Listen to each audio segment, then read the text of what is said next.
stop and take that breath and remind them the Spirit's already there. It's just a matter of our paying attention, and taking a deep breath can often help us do that. We want you to listen with us now to the text that kind of helps us think more about Sabbath keeping and Sabbath time. And I'm going to ask you, that's a brave thing again to do, but I'm going to ask you to close your eyes and to kind of relax. If you get too comfy, we'll do bike prayers again. But just do that. Take a second or two to kind of get there.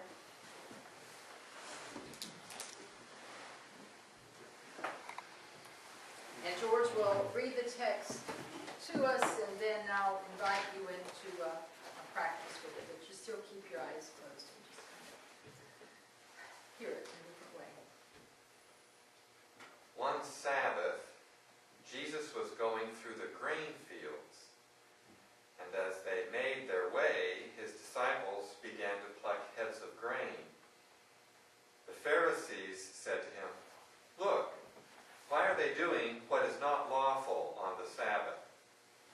And he said to them, "Have you never read what David did when he and his companions were hungry and in need of food?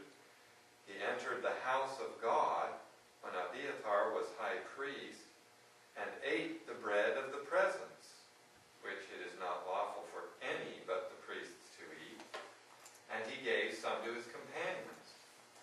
Then he said to them, "The Sabbath was made for people, and not people for the Sabbath.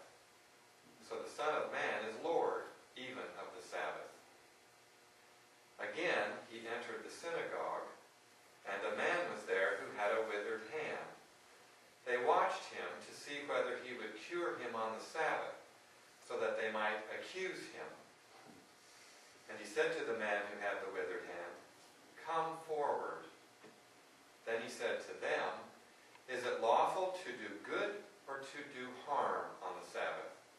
To save life or to kill?" But they were silent. He looked around at them with anger. He was grieved at their hardness of heart and said to the man, "Stretch out your hand." He stretched it out, and his hand was restored.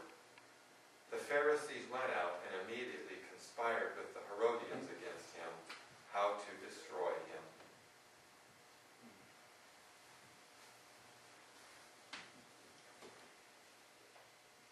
With your eyes still closed, I want you to think about where you might be in this text.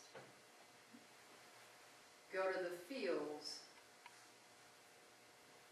to the house of God, of the synagogue.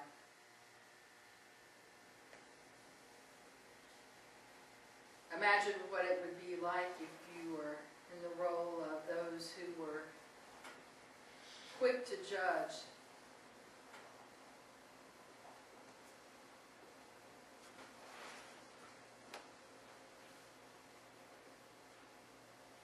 What kind of feelings might you have if you are one of the judging ones, just trying to follow the rules?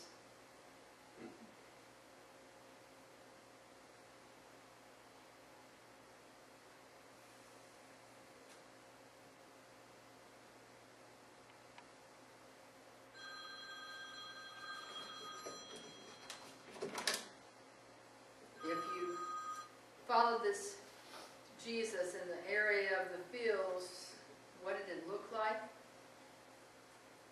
What were the smells around you?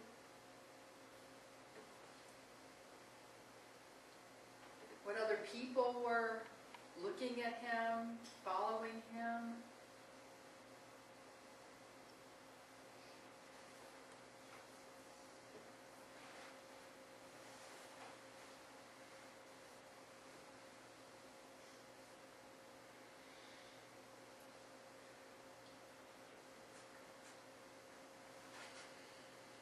As you think about the words he shared about David and the synagogue and the hungry ones eating the holy, holy bread, might your reaction have been? Would you have been a hungry one, or would you have been one who said, you can't do that, this is untouchable except priests?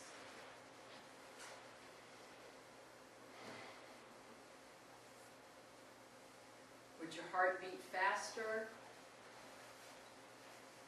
to begin to feel angry and frustrated?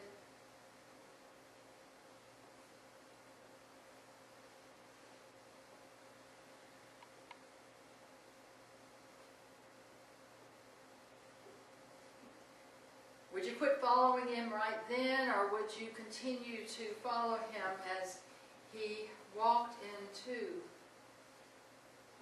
this synagogue where another person needs healing?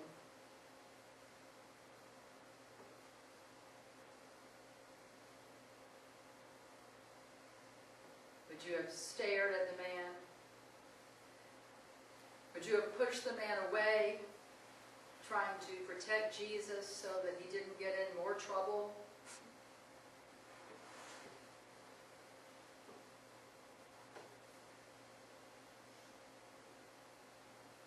If you're honest, would you have said, wait a minute, you're breaking the rules again?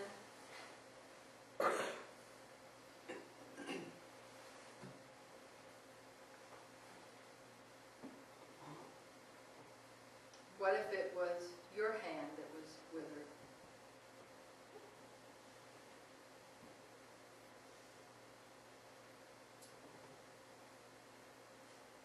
Or the hand of someone you love dearly?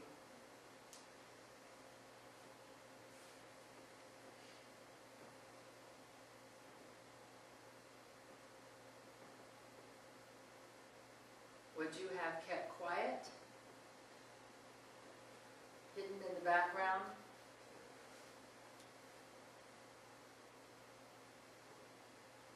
Or would you have chosen to stand up for this Jesus?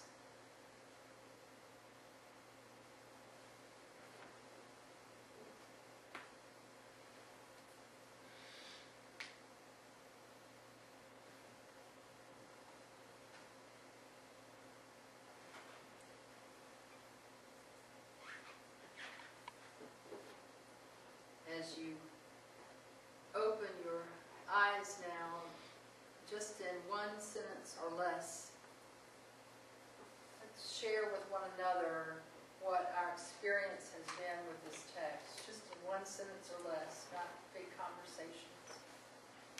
Where did you find yourself? What did it feel like?